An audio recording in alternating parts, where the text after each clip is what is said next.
Suatu malam ketika malam Jumat tiba, sang suami bertanya kepada istrinya. Ma, sekarang malam apa sih? Istrinya tersenyum dan menjawab, Malam Jumat ya, kenapa emangnya? Oh iya, yaudah ayo kita gas. Udah malam nih, Ma. Gak dulu mamah lagi datang bintang ya. Ya udah deh kalau gitu, Ma. Ayah sendiri aja ya. ucap suami sambil jalan menuju kamar mandi. Tapi tiba-tiba, dengan spontan istrinya pun langsung narik baju sang suami sambil berkata, Ayah, apa-apaan sih kamu nih? Udah nikah masih mau mainan sabun saja sih? Sang suami pun terkejut dan bingung dengan ucapan sang istri. Lalu ia berkata, Apa-apaan sih? Maksudnya sabun apa? Ngomong apaan sih, Ma? dengan raut muka bete, istrinya menjawab, Ayah tuh ke kamar mandi mau ngapain? Ya ampun, Ma. Ayah tuh mau ngambil wudhu, mau sholat isya, mau ngaji yasinan juga. Ini malam Jumat kan, Ma? Kalau mamah lagi dapet, ya udah ayah ngaji sendiri aja. Oh, kukira ayah mau nyabun. Apaan sih dasar ambigu?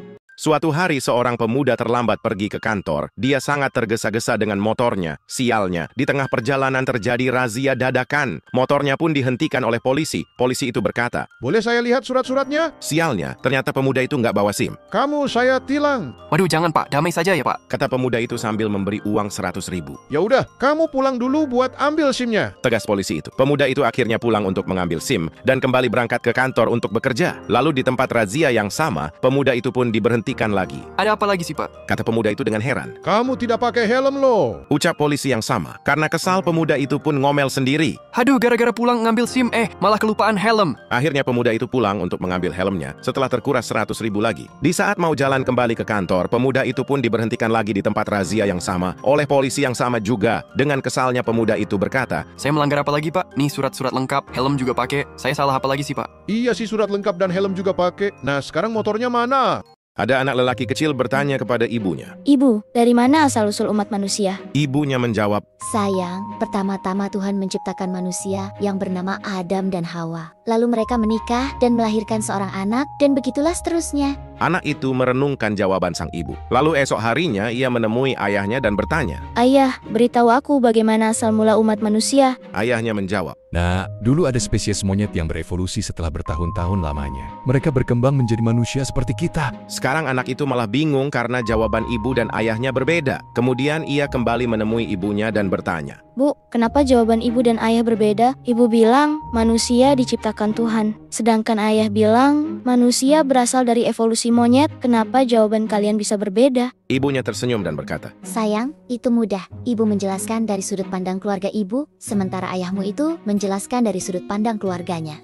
suatu malam ada seorang pria hampir tertidur. Terdengar suara keras dari belakang rumahnya dan ada dua orang yang mencoba masuk ke dalam rumahnya. Dia sangat ketakutan dan langsung menelepon polisi. Operator polisi pun langsung menanggapi. Kami bisa kirimkan polisi, tapi karena ini malam tahun baru, semua petugas sedang sibuk nanggepin kasus yang lain. Pria itu mendapatkan ide sambil tersenyum dia menjawab. Oh, nggak masalah kok. Nanti saya urus masalah ini sendiri. Dia langsung matiin teleponnya. Setelah 5 menit dia menelepon lagi si operator. Tadi saya telepon soal maling di rumah saya, tapi nggak apa-apa kok. Udah saya habisin semuanya. Operator sangat kaget lalu bertanya. Bapak ada apa? Ancaman nggak? Nggak kok, saya langsung bertindak. Saya cuma nggak mau barang-barang saya dicuri. Jawab pria itu. Lalu operator bilang. Itu nggak boleh, Pak. Itu suatu tindakan yang ilegal. Dalam hitungan menit, datanglah 3 mobil polisi Satgas bersenjata dan ambulans ke rumahnya. Tentunya polisi juga langsung menangkap basah kedua maling tersebut. Lalu salah satu polisi bertanya ke si pria pelapor. Kenapa Anda bilang ke operator sudah menghabisi mereka? Dengan santuy pria itu menjawab. Saya minta maaf, Pak. Saya bilang begitu, biar maling itu dengar dan takut sama saya. Suatu pagi di sekolah dasar, pas jam pelajaran sejarah bu guru bertanya. Kevin, ibu perhatiin kamu dari tadi ngantuk terus. Coba jawab pertanyaan ibu dulu. Siapa itu Thomas Alva Edison? Kevin menjawab. Nggak tahu, Bu. Nah, benar kan ngantuk? Kalau James Watt kamu tahu nggak? Apalagi sama dia? Nggak kenal, Bu. Kalau Alexander Graham Bell? Aku nggak kenal semua, Bu. Bu guru pun kesal dan berkata. Ya ampun Kevin, semua orang itu kamu nggak tahu. Si Kevin malah bertanya balik. Nah, coba ibu yang saya tanya sekarang. Ibu tahu nggak Pak Sumanto? Bu guru menjawab. Siapa dia Kevin? Kalau Haji Tatang, Ustadz Abdul, Kiai Rozak, Stop Kevin. Siapa mereka itu? Dengan santainya Kevin berkata. aku cuman mau ngasih tahu ibu aja. Nggak semua orang yang ibu kenal. Aku juga kenal. Terus orang yang aku kenal, ibu juga kenal. Kita ini manusia biasa, Bu. Punya kenalan sendiri-sendiri.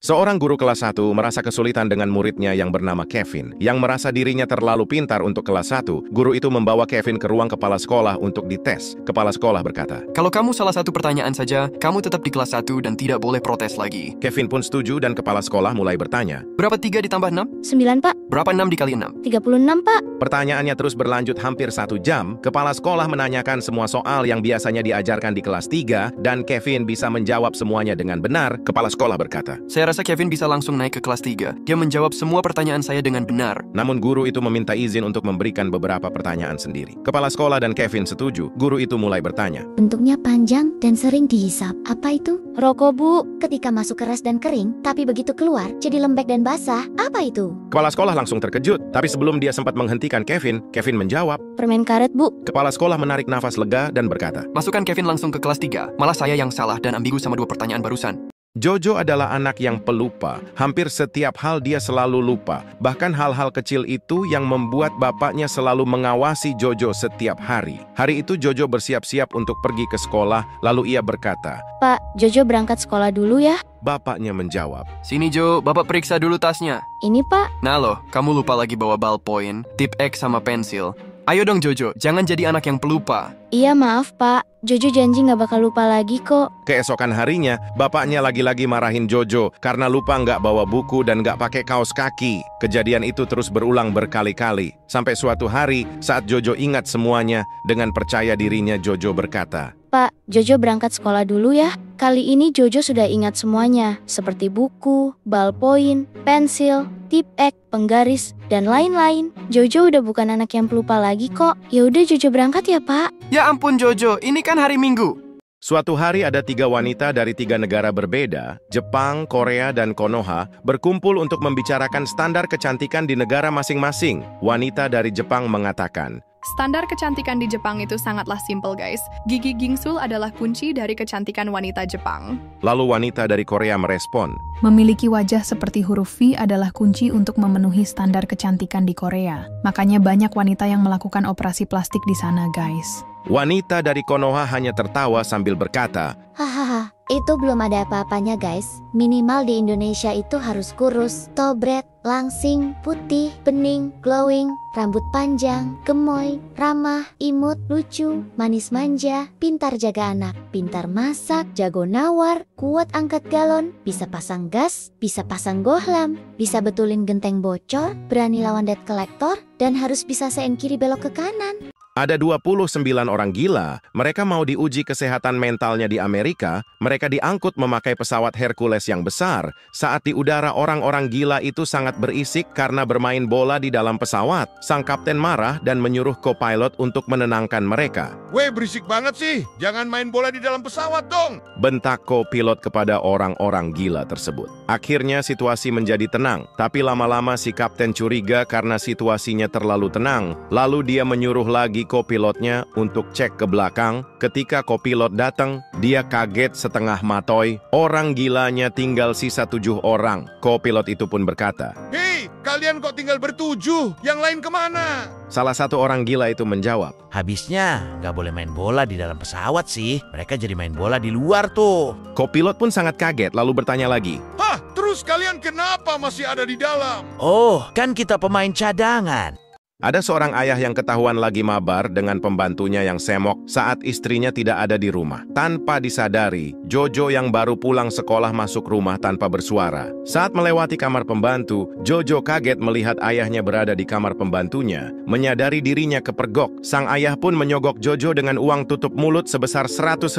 Minggu berikutnya Jojo kembali memergoki ayahnya dengan pembantunya. Kali ini pun sang ayah kembali memberi uang tutup mulut 100.000 kepada Jojo. Ketika Jojo memergoki hal yang sama untuk ketiga kalinya, sang ayah lagi-lagi memberikan uang 100.000. Namun kali ini Jojo tampak tidak senang dan memasang muka datar. Yang benar saja, 100.000 terus nih ya. Ucap Jojo dengan kesal. Ya udah, memangnya kamu mau berapa nak? Rayu sang ayah. Samain dong, kayak ibu. Masa kalah sama ibu sih? Hah, maksud kamu nak? Iya, ibu saja selalu ngasih aku 200.000. Setiap kali aku memergoki ibu lagi mabar sama Pak Sumanto supir kita.